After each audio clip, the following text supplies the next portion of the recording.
Morning, good morning, good morning. Monday, August 11th. My name is Casey Joyner with Scenic Sotheby's, and if this is your first time, this is welcome. We're going to break down the numbers, give them to you exactly what's going on from Destin area through 30A for the week that was going into August 11th. Man, I can tell you, my kids went back to school today. I can tell by the beaches this weekend, most all of your kids must be back in school because they got a little quiet around here, which honestly, as a local, it was time for a little bit of a break. It's been a slamming summer, but lots to get to. We're going straight into the numbers. You probably feel my energy. There is lots going on. We're putting together some deals, and man, it's challenging but good. And we had one go down this week. I got a story for you at the end of the numbers. Unusual sale that we don't get to see a lot of, but we made it happen. I want to give you the dynamics of that for anybody else that might be thinking out there that might need to sell something to buy something. Okay, stick around for that. Let's walk into it. But for now, let's share the screen. Let's get straight into the numbers and see what's going on out there. All right, new listings 53. Okay, so that's right on par with what we've been doing, right? So it's not up in the 70s, not as low as the low 40s that we saw a couple of weeks back, but we're getting very consistent right around 50 on those new listings, right? But what are we looking for? Pended 32. Guys, listen, that's definitely 3 weeks in a row. It's really 4 weeks in a row. And we were so steady in the mid 20s on those pendings. Now we're getting so steady in like the low 30s. So steady.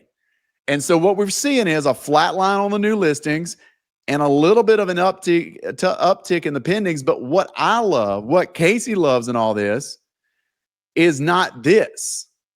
I don't want to wake up and see 60 pendings next week only to have 15 the week after. That drives me crazy. We were doing that for a little bit. Since the beginning of this year, we've been super consistent on these pendings, and it's just getting better. Let's look at close 14. Now, you might say, Casey, why 14 closings with pending 32? If that were 2 or 3 weeks in a row, I would have challenge with it because technically that would mean we're writing deals, but we're not getting them across the finish line. I can speak for our transactions. We're getting them across the finish line, okay? But that would be the conclusion that you would come to, okay? Price change is 66. That's down a little bit because I think most people going into the summer had made their move by now, right? Like if you're making a price change, the kind of summertime activity, if you were trying to hit the crowds with that strategic price change, that was the last couple of weeks, right? So listen, the pendings continue their march. Super consistent. Fun stuff getting under contract. I mean, all across the board, all price points. A $21 million house over in Seagrove under contract this weekend. Going to be a second home. Okay? We had multiple properties in the 3 million range. Like it's everything in between going on out there. But here's a caveat, and here's what I want to keep screaming to you before I get into my story. I was talking to people this weekend. I've actually got a listing that I'm going to take off the market right now. Casey, why in the world would you do that when you're talking about these new contracts? Well, listen, not every segment is acting the same right now. So what I do on this is I talk at the blanket numbers from 38 down to Destin. That's the range that we're talking about. But in there are these pockets that aren't doing so well. And then there are some pockets that are doing extremely well. I had another person that I've been talking to for a long time on here. We were talking about his condo. There's a certain segment of the condos that just aren't moving. And if you look at the price point and everything, it doesn't make sense.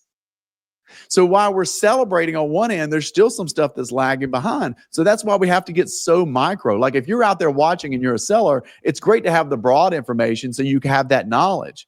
But if you really want to know what's going on, we got to dive into your neighborhood specifically for the good and the bad. All right, so that's it. I put out the quarterly report is done. We're going to post it this week. Speaking of Maggie here, we're going to post that on Thursday for you guys, Q2, so you can see the numbers. We will get that out there. All right, here's the story. Just closed a beautiful home in Village of White Cliffs for $3.45 million. It was worth every ounce of it. Amazing views, built a couple of years ago, just fantastic. We had that home on the market. We were approached by somebody, made an offer contingent upon selling their home. Now, listen, that is a faux pas out there in the marketplace, okay? Sellers don't love it. And in a market where it can take you a little bit of time to sell, it's not the most urgent thing you can do, right? Be like, hey, I'm trying to sell my house. Why would I wait on somebody else to sell theirs? Well, we explore all things, right? I'm not big pro on it, but I'm willing to look at it, right? So here's what we did. I said, hey, listen, they've got their house on the market. I see the price point. Let me go have a look. I go over there and I take a look at the house. We walk it. Maggie and I went and did this. Went back into my seller and said, hey, listen, I mean, the house looks good. I don't think they're priced too out of line with market. And we went through the pros and cons of what that would look like. So what that looks like is we would go into, if we got to acceptable terms, which we did on price, we would go into what's called a right of first refusal contract, meaning that, hey, seller, we'll take your offer contingent on the property, your property selling, but we're going to do a right of first refusal contract, meaning that we're allowed to still actively market the property, disclosing in the notes that we have a contract with a kick-out clause. Let me say kick-out clause over right of first refusal. I'll see what that comes into effect in a second. So what that means is that we can still market the property and show the property and then take a what's called backup offer if somebody really wants to do it, okay? And if we take a backup offer, the offer in first position that's contingent on the house selling would have 72 hours to drop all contingencies, including their home sale contingency, and move forward and buy the house, or we can take offer number 2, okay? So we do that. We go under contract. We're still on the market. We've disclosed that we've got a kick-out clause in place, meaning that if the new party wants to make an offer, they got to wait 72 hours to find out if they got the deal. Well, we did it. We continued to get showings. I would walk people through what was going on. And then we had somebody actually bring us an offer, okay? Now, party A still had not sold their house. But we liked the offer that party B sent us, so we went under contract as a backup offer on that contract. Well, we went to party A, and to be honest with you, they had a home sale contingency. They had not sold their home. So I thought it would be a quick decision on their part that they would not be able to move forward with the house, and then we would go with the offer on B and wrap this thing up and move on. Well, option A had a buyer that had come in that had flirted with making an offer on their house. They reached back out to them in short order, came to terms on something, and then came to us, dropped all contingencies, and moved forward with the contract. And we had to let the backup offer know that they were no longer needed, that we were obligated for option A, and then we just closed on the property. Got to tell you, that is not how most of these worked out. But what it was clear communication, taking a look at the property that was going to be contingent upon closing before we got this offer down, and then staying active on the market, educating the marketplace that they would be a backup, getting them okay with that, letting them come forward. And it actually caused option A. They wanted the house so much, they dropped everything they could, made it through. They ended up getting their house sold. And my sellers ended up getting a great price that they love, and everybody's happy. So listen, I tell that story to say this. We are getting super creative right now in this marketplace. This is not your traditional marketplace. Everybody's got a little something going on. And I will tell you, those home sale contingencies are very low on what sellers are willing to entertain on, what they're willing to engage in on those. And a lot of times we get those offers, they're not even on the market yet.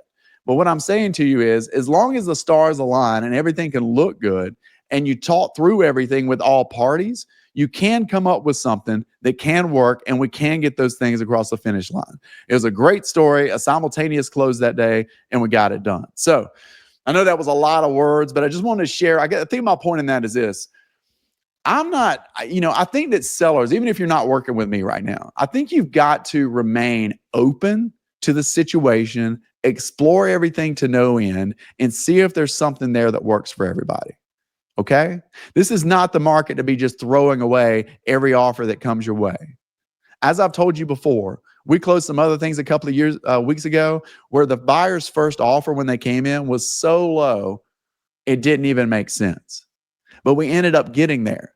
We got to work. There's typically somebody that wants to sell it and somebody that wants to buy it.